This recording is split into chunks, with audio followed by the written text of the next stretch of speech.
السلام علیکم ورحمۃ اللہ وبرکاتہ۔ فہم القرآن کورس کلاس 209 میں آپ سب کو خوش آمدید ہے۔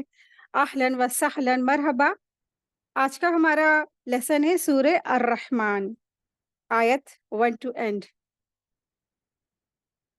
رسول اللہ صلی اللہ علیہ وسلم نے ارشاد فرمایا، اللہ تعالیٰ جس کے ساتھ بھلائی کا ارادہ کرتے ہیں اسے دین میں سمجھ عطا فرما دیتے ہیں، یعنی اسے قرآن کریم اس کو سمجھا دیتے ہیں۔ تو الحمدللہ ہم سب اہل القرآن ہیں، اللہ تعالیٰ نے ہم سب کے ساتھ بھلائی کا ارادہ کیا، جو ہم سب کو توفیق ہوئی کہ ہم سب قرآن کریم کو سمجھیں اور اس پر عمل کریں۔ اللہ تبارک تعالیٰ سے دعا ہے کہ اللہ سبحانہ تعالیٰ ہم سب سے راضی ہو، اور اللہ تبارک تعالیٰ سے دعا ہے کہ اللہ سبحانہ تعالیٰ ہم سب کے والدین کو اپنے قریب میں ٹھکانہ عطا فرمائے، ہم سب کے لیے اپنے قریب میں ٹھکانہ عطا فرمائے۔ رب ارحمہما کما ربیانی صغیرا، آمین یا رب العالمین۔ نحمدہ ونصلی علی رسولہ الکریم، اما بعد فاعوذ باللہ من الشیطان الرجیم، بسم اللہ الرحمن الرحیم۔ رب اشرح لی صدری ویسر لی امری واحلل عقدۃ من لسانی یفقہوا قولی، ربی زدنا علما، ربی یسر ولا تؤثر وتمم بالخیر وبک نستعین، آمین یا رب العالمین۔ بسم اللہ الرحمن الرحیم۔ سورہ رحمان، یہ سورت وہ واحد سورت ہے جس میں ایک وقت میں اللہ تبارک تعالیٰ نے انسانوں اور جنات دونوں سے صراحت کے ساتھ مخاطب فرمایا ہے۔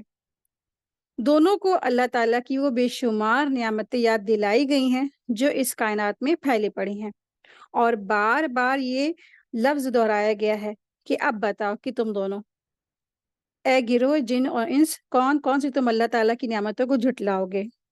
اپنے اسلوب اور فصاحت اور بلاغت کے اعتبار سے بھی یہ ایک منفرد صورت ہے جس کی تاثیر کو کسی اور زبان میں ترجمہ کر کے منتقل نہیں کیا جا سکتا ہے۔ اور یہ جو اس لفظ کا جو اس سورے کا جو نام ہے رحمان، تو رحمان کے معنی ہیں بے حد مہربان کے ہیں۔ یہ اللہ تعالیٰ کی مبارک صفت ہے، یعنی کہ جیسے کسی کا مثلا نام ہوتا ہے کہ جمیلہ یا حسینہ یا حسنہ، لیکن نام تو ہوتا ہے، لیکن اکثر کیا ہوتا ہے وہ خوبصورت ہوتا نہیں ہے، حسین ہوتا نہیں ہے۔ لیکن اللہ تبارک تعالیٰ رحمان ہے بھی اور ان کا نام رحمان ہے بھی۔ اللہ رحمان ہے اور ان کا نام رحمان ہے۔ واقعی میں اللہ تعالیٰ سب سے بڑھ کے رحم کرنے والے ہیں۔ اللہ تبارک تعالیٰ کی وسیع رحمت ہے، اور اللہ تبارک تعالیٰ کی یہ وسیع رحمت ہے کہ ہر انسان اور ہر جو مخلوقات ہے، ہر چیز اللہ تبارک تعالیٰ کی اس کے اوپر رحمت اللہ کی چھائی ہوئی ہے۔ تو اللہ تبارک تعالیٰ بے حد رحم کرنے والے ہیں اور بے حد مہربان ہیں اپنے پورے بندوں پر، پورے مخلوق پر۔ اور یہ اللہ تبارک تعالیٰ کا جو رحمان جو لفظ ہے، یہ اللہ تعالیٰ کا مبارک صفت کی نام ہے، اور اس سورے کا جو آغاز بھی اللہ تعالیٰ کی اسی صفاتی نام سے ہوتا ہے، اسی لیے اس سورت کا نام بھی کیا ہے؟ سورہ رحمان ہے۔ اس سورت میں بھی اللہ تبارک تعالیٰ کی توحید اور آخرت کا خاص طور پر ذکر فرمایا گیا ہے، اور اس کو واضح کرنے کے لیے اس کائنات میں جو پھیلی ہوئی اللہ تعالیٰ کی عظیم نعمتوں اور ان میں قدرت الہی کی جلوہ فرمائیوں کا ذکر فرمایا گیا ہے، اور پھر آخر میں جنت کا ایسا نقشہ کھینچا گیا ہے کہ ہر انسان کو جنت کا شوق پیدا ہو جائے، اور دوزخ کی ایسی تصویر کھینچی گئی ہے کہ ہر انسان اس سے لرز اٹھے گا۔ بسم اللہ الرحمن الرحیم۔ الرحمن علم القرآن، رحمان ہے جس نے قرآن سکھایا۔ تو آیت نمبر 1 دیکھیں کہ اللہ سبحانہ تعالیٰ ارشاد فرما رہے ہیں الرحمن۔ تو رحمان کے معنی کیا ہے؟ سب سے زیادہ رحم کرنے والا، نہایت رحم کرنے والا، بہت اپنے بندوں پر، اپنی مخلوق پر بے انتہا رحم کرنے والا۔ تو دراصل جو مشرکین مکہ تھے وہ کیا کرتے تھے؟ رحمان لفظ کو نہیں مانتے تھے۔ تو اس صورت میں جو لفظ رحمان سے شروع کیا گیا ہے، اور اس میں ایک مصلحت یہ بھی ہے کہ مکہ کے کافر اللہ تعالیٰ کے نام و منصب رحمان سے واقف نہیں تھے، اس لیے وہ کہتے تھے ومر رحمانو، کہ یہ رحمان کیا چیز ہے۔ تو ان لوگوں کو واقف کرانے کے لیے اللہ تعالیٰ نے ناموں میں سے یہاں رحمان کا سلیکٹ کیا، یعنی رحمان کو لفظ لائے ہیں۔ اور رحمان کے معنی کیا ہے؟ بہت زیادہ مہربان، بہت زیادہ رحم فرمانے والا۔ اور پھر اللہ سبحانہ تعالیٰ ارشاد فرما رہے آیت 2 میں کہ علم القرآن، کہ جس نے قرآن کریم سکھایا ہے۔ رحمان وہ ہے جس نے قرآن کی تعلیم دی ہے۔ اللہ تبارک تعالیٰ ارشاد فرما رہے ہیں کہ اللہ تبارک تعالیٰ نے قرآن سکھایا ہے، یعنی یہ اللہ تعالیٰ کی رحمت اور مہربانی کا ہی نتیجہ ہے کہ اس نے آپ صلی اللہ علیہ وسلم کو قرآن جیسی عظیم الشان اور بلند پایا کتاب سکھا دی، جو پوری نوع انسانیوں کے لیے ہدایت کا ذریعہ ہے۔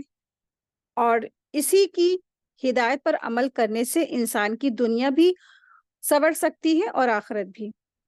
اور اس کا دوسرا مطلب یہ بھی ہے کہ اللہ تعالیٰ ہی نے آپ کو قرآن سکھایا ہے، کسی اور نے نہیں سکھایا ہے۔ جیسا کہ کفار مکہ قرآن کے متعلق ایک اعتراض کہتے تھے نا کہ یہ رسول اللہ صلی اللہ علیہ وسلم کو کوئی اجمی قرآن سکھا جاتا ہے، کہ کوئی شخص اجمی ہے جو یہ قرآن ان کو سکھا جاتا ہے، پھر یہ شخص اسے اللہ تبارک تعالیٰ کی طرف سے منسوب کر کے ہمیں سنا دیتا ہے۔ کفار مکہ کہتے تھے یعنی یہ شخص، یعنی رسول اللہ صلی اللہ علیہ وسلم، اس شخص سے سیکھ کر کے ہمیں قرآن سکھا دیتا ہے اور کہتا ہے کہ اللہ تبارک تعالیٰ کی طرف سے نازل ہوا ہے، نعوذ باللہ۔ اس طرح سے وہ اعتراضات کرتے تھے۔ تو اللہ سبحانہ تعالیٰ ارشاد فرما رہے ہیں کہ علمہ القرآن، کہ رحمان وہی ہے جس نے سکھایا قرآن۔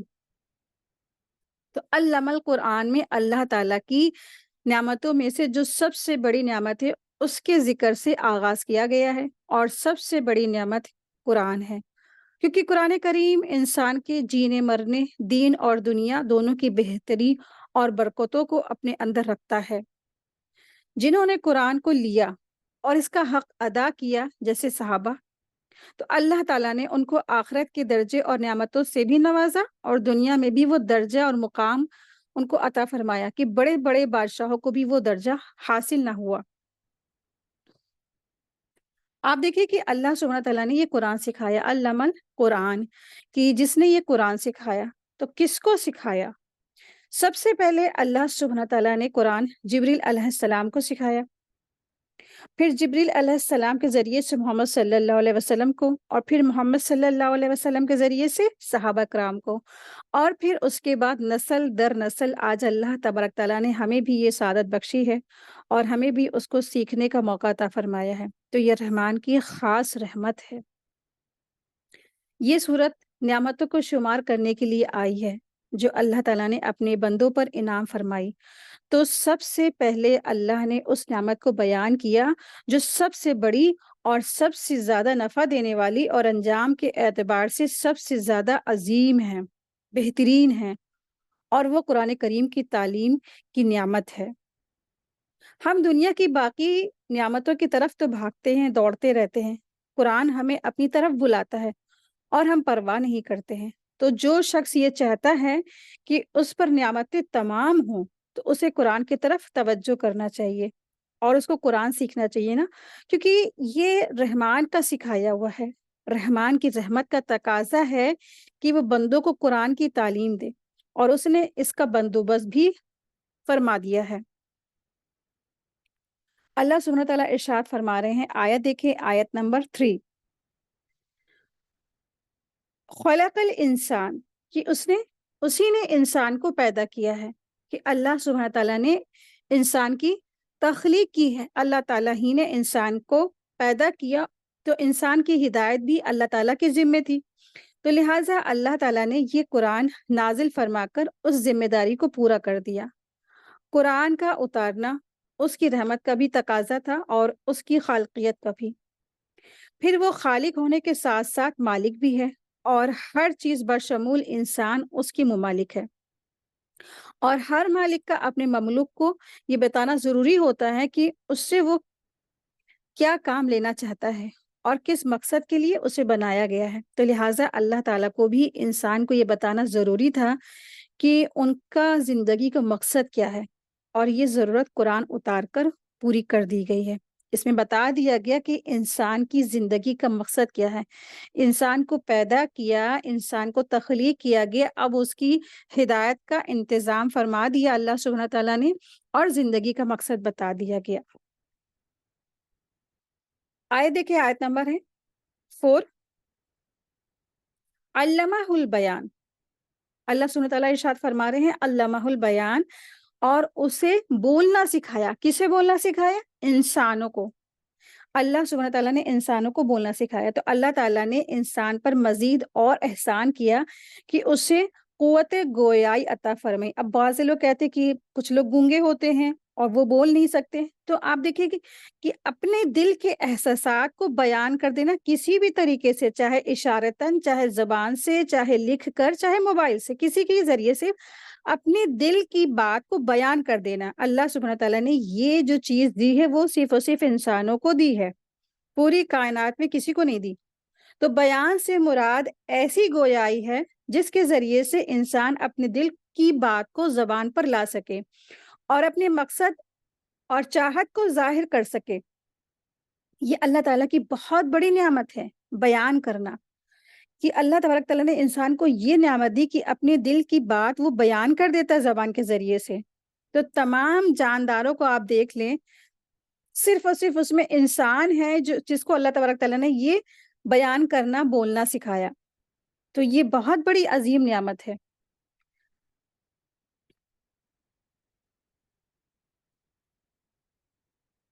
تو اللہ سبحانہ تعالیٰ نے، آپ دیکھیں کہ سیکوینس سے یہاں پہ آیا ہے کہ اللہ تعالیٰ کیا ہے؟ رحمان ہے، پھر انہوں نے کیا کیا ہے؟ علم القرآن ہے، اور پھر خلق الانسان، پھر علمہ البیان ہے۔ تو ان آیات میں جو چاروں آیت ہیں، ان میں چوٹی کی چیزوں کا ذکر فرمایا ہے کہ چوٹی کی چیزیں، ٹاپ کی جو چیزیں ہیں، تو سب سے ٹاپ پر کیا ہے؟ اللہ تبارک تعالیٰ ہے۔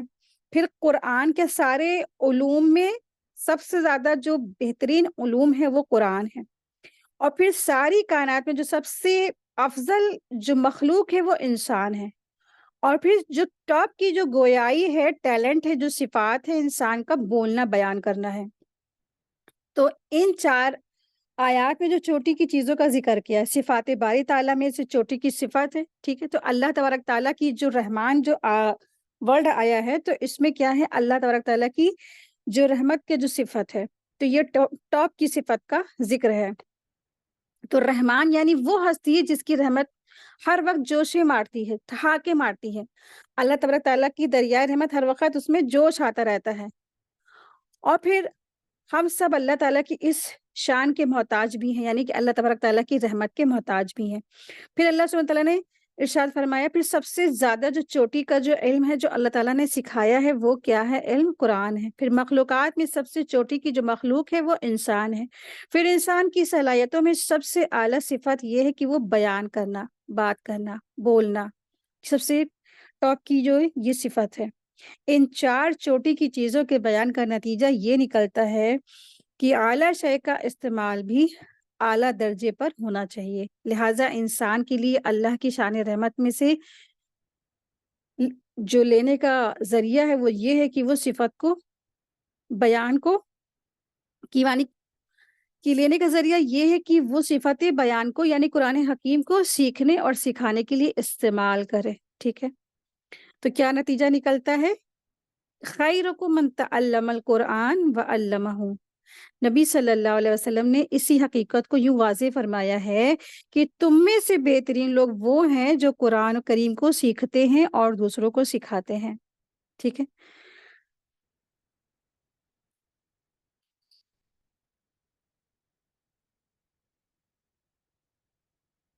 آیت دیکھیں، آیت نمبر ہے 5۔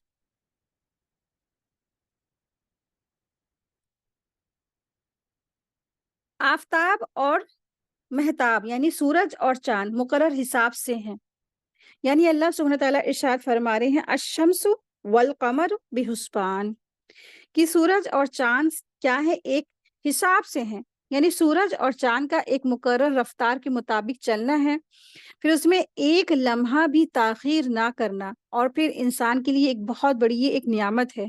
سورج سے دن اور رات کا آنا جانا ہوتا ہے، اور